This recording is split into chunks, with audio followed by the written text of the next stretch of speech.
Hi, my name is Tara Mudd, and I have been coming to River of Life for about 8 years now.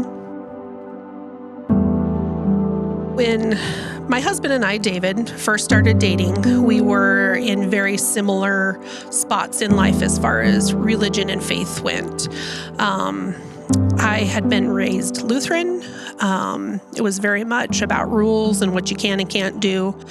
My husband had not been raised with any sort of faith at all.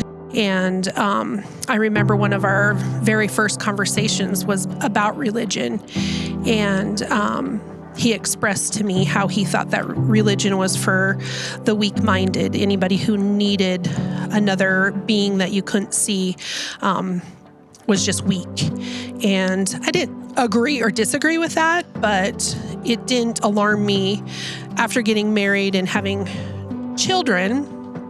You know, life just keeps trucking on, and Brindley became preschool age, and a friend of mine was sending her kids to a Lutheran preschool. So they're inexpensive, and I was like, why not? It's not that I don't believe, I just don't go to church. And from the very beginning, Brindley was very drawn to the Lord. She enjoyed being read to out of the Bible. She often asked us to read out of the Bible. That was just what's so great about Brindley, is she was just very drawn to the Lord. She started asking questions about God and things that I just couldn't answer. And at the time, me and my girlfriend were participating in a MOPS group, which is a Christian-based moms group. And she asked me one day, hey, you want to go to church with me? And I was like, sure, why not? So we began going to Gold Creek Church in the Seattle area, and it was very different from anything I'd ever experienced growing up.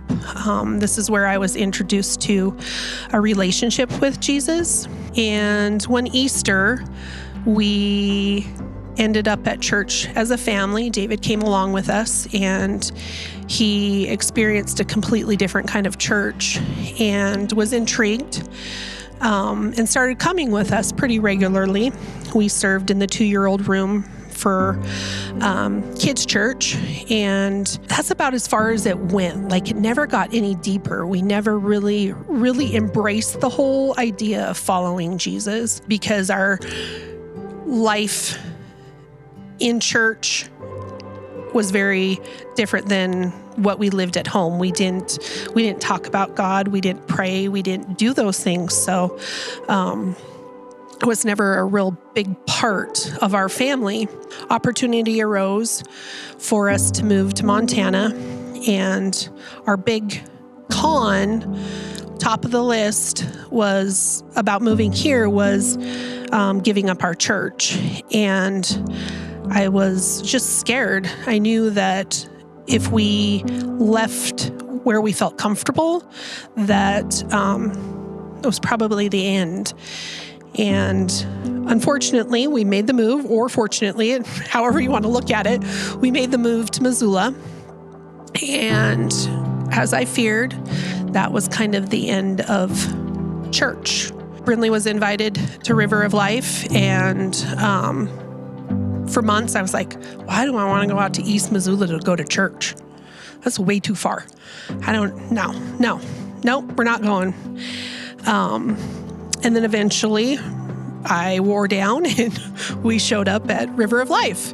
And by we, I mean Brindley, Gavin, and David, didn't want any part of it at that time. His religion was football.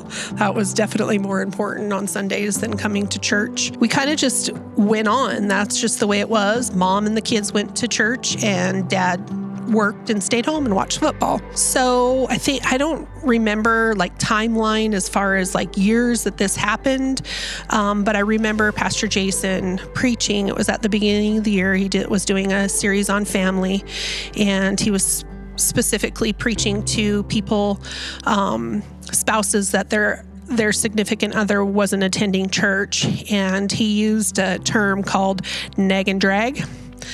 And I was like, oh, that's me. I'm nagging and dragging.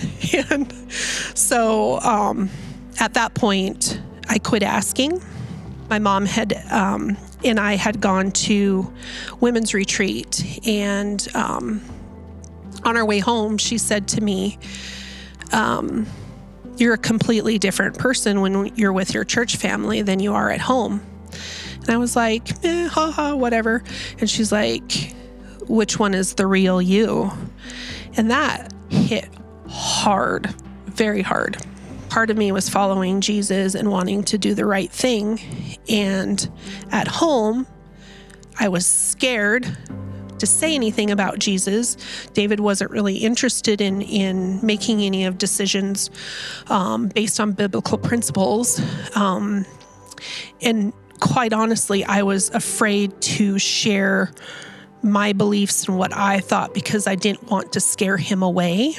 But in that moment and that contemplating about who was the real me, I realized that if I was going to ever turn my husband to Christ, it was by living a Christ-like life, and that I needed to bring it home.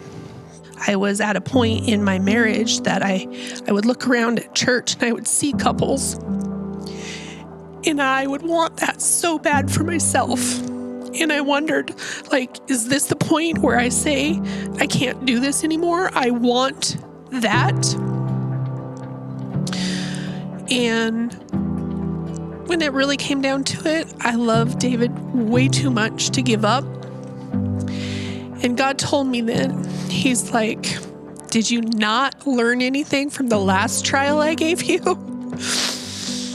It was probably a few years before this that we had experienced some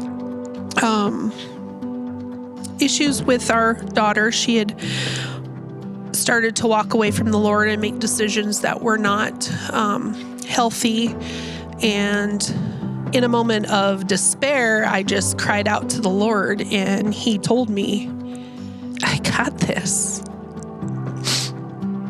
And my friend Angie told me to picture myself taking my daughter and laying her at the feet of Jesus, because Jesus loves her more than you do. And in this moment of reflection on this experience, I was like, oh, all this I want a husband that follows Jesus. I want a marriage that is Christ filled. I realized that I was in the same situation all over again, and I was trying to control the situation, and it wasn't mine to control. David's relationship with Christ was between him and Christ, not me and him. That's when I remembered a movie that I had watched. The wife in this movie prays for her husband. She prays Ezekiel 36:26. And every night, faithfully, I would open up my Bible to that verse, and I would pray for the Lord to soften David's heart, and to remove his heart of stone and replace it with a heart of flesh. And I would pray for him. I was becoming more and more unhappy, angry, probably drinking too much. You name it. If there was something to be upset about, I found a way to be upset about it. I would purposely schedule myself, because yes, I wrote the schedule at work, sometimes on Saturdays to work late, just because I knew that I wouldn't have to come to church. I was one of those, what we call a CEO, Christmas, Easter, and other. It was one of those others that I went to church with Tara, again, for the wrong reasons, just because I was trying to appease her, trying to make her happy. So we came on a Mother's Day weekend, and I remember for the first time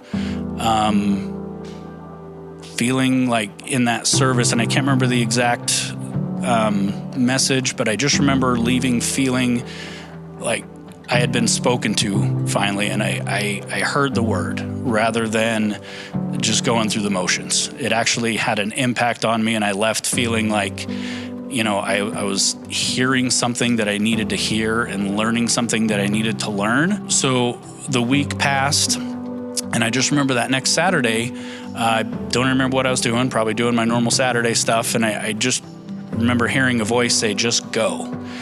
And I kind of looked around the room like, who's in here with me? No, nobody was there. And so I was like, just go where?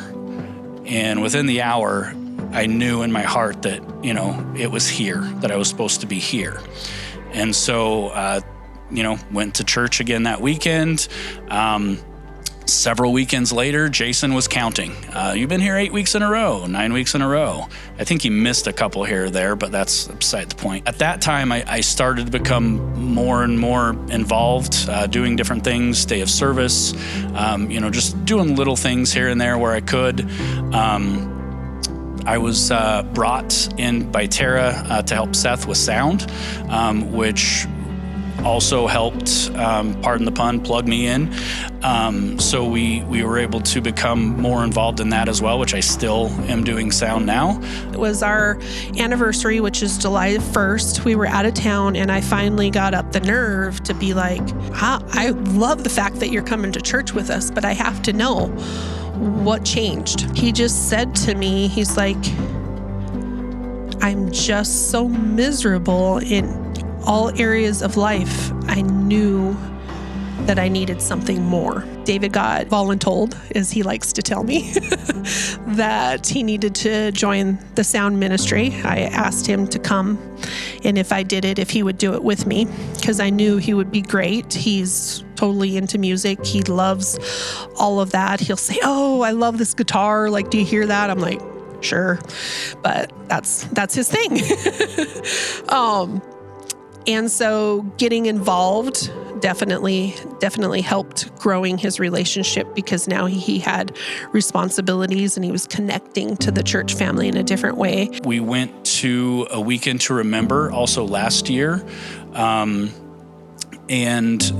that also kind of changed my mind. That was the second time I heard that little voice say, you need to bring this back. It was the first time I'd heard the phrase, a God-centered marriage. And as I was spending that weekend with my wife and just with all of the other people in the group that we were there with, I just felt like I needed to bring something back. And so when I did that, I came back, and Tara and I actually lead a small group on marriage now, based around family life and a weekend to remember. I feel like I'd be lost right now without being here, being connected,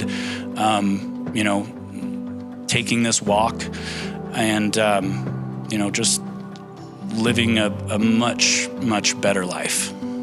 So for whatever reason you came this weekend, or whatever weekend it is, just know that if you come in with an open mind and you are ready to listen, and if you hear that voice or make that connection or have that encouragement, jump in both feet. Just jump in, just go for it. Because when you jump in, you will not regret it. I think I'm a perfect example of doing that. Becoming part of the sound ministry, being baptized, shortly after that. Now I'm on the board. If I could say anything, don't give up, but don't control. Give it to God, because really He's the only one that can change a heart. And David is proof of that. The other thing that I would say is keep your roots grounded. Don't let those influences influence your faith.